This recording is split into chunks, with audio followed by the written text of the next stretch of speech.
I'm Deanna DeCabarus from Songwriting Lessons Online.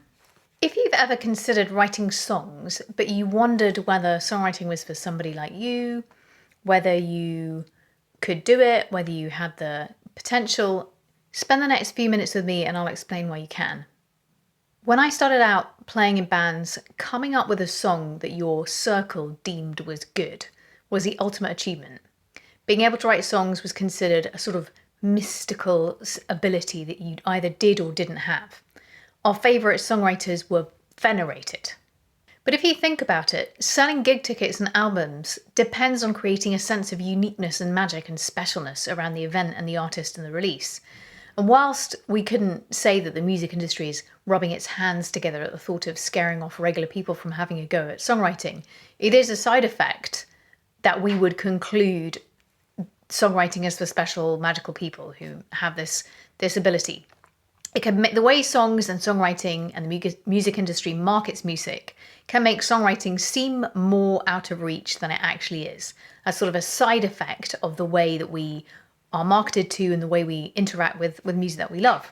I've written and co-written multiple songs and albums, and I've coached many songwriters, and I have experienced myself and often observed students struggling with a sense of whether they are allowed to write songs, or whether they're qualified or talented in some way, or whether it's a foolish idea to even try. I'm going to give you some perspectives on songwriting, and I will also share a free resource that can help you get started with your own songwriting, if that's something you'd like to do. Most of us come to songwriting as music lovers and fans of songs, and we may have grown up following our favourite artists and our favourite bands. We might have gone to see them in concert, we might have sought out all of their catalogue, we might have read all of their interviews, bought all of their albums.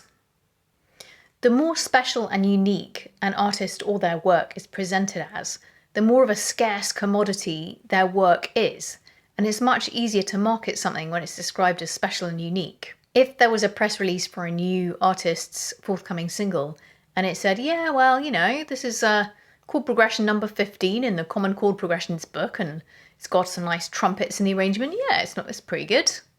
There'll be no rushing to queue outside of HMV like we did in the 90s to hear something new. It's far less special and important seeming as a piece of work than if it was something like, ooh, the artist created this after going to spend a week living in a treehouse and enduring deep personal struggles. So you're not going to go and rush to hear chord progression number 15. So there's lots of aspects of our experience in exploring our favourite artists and songs that would lead us to draw the wrong conclusion without even realising that we were drawing it. It's a very highly mediated and controlled. The work of our favourite artist is presented in a certain way, and that makes it easier to sell tickets and music and merchandise. The whole way a stage is set up creates a certain dynamic and a certain set of roles but that the performer and the audience are going to fulfil, and they're both going to hopefully enjoy fulfilling them. But it does kind of back up this sense of differentness. So the way we interact with songs as music fans and artists as music fans positions things a certain way.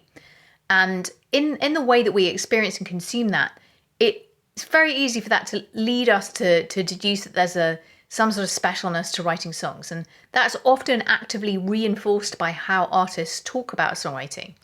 So if you have an artist who's found a way to make work that connects with people, they've often got no way of articulating how they did that or why it's connecting. And indeed, if they've never really reflected, they may well just believe that it's purely their own natural, something that's innate in them. So they might say, I went and stayed on an island for 2 weeks and I wrote this album, or I was going through this intense experience or this difficult time and I documented it in this album. And that's might be true, and there's lots of great work that's made like that, but it's not only those circumstances and that person that could come together to produce work. So just like probably no two people are going to write the same song or the same album, even if we pass through similar life experiences, but just because they might not have been able to break down and articulate what it was they were doing and why it was working, doesn't mean that there aren't actually principles there that we can learn and use. So let's imagine that we get past all of this, all the idea, all the way that music's presented to us and songwriting's presented to us, and what we would deduce about it only from reading interviews with songwriters and the songwriters in the press.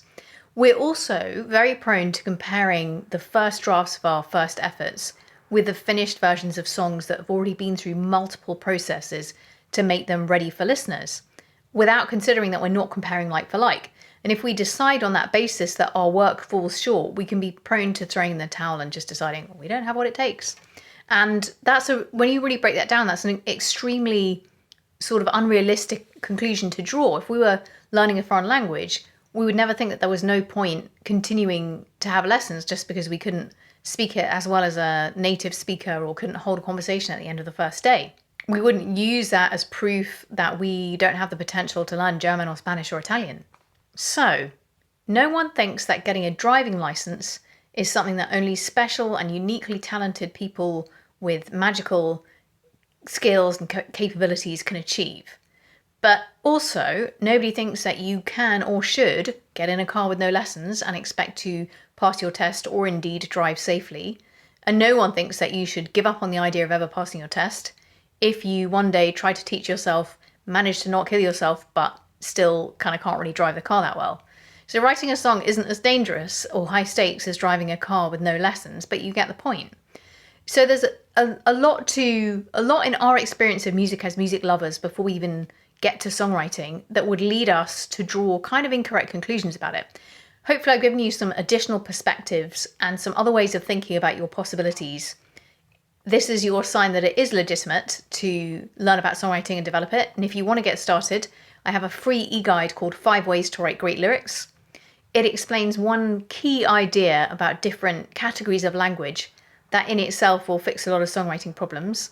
It's got songwriting prompts, it's got a writing calendar, it's got some really powerful ideas about the flow of information in your song and that you can easily apply to help you write lyrics that people will connect with.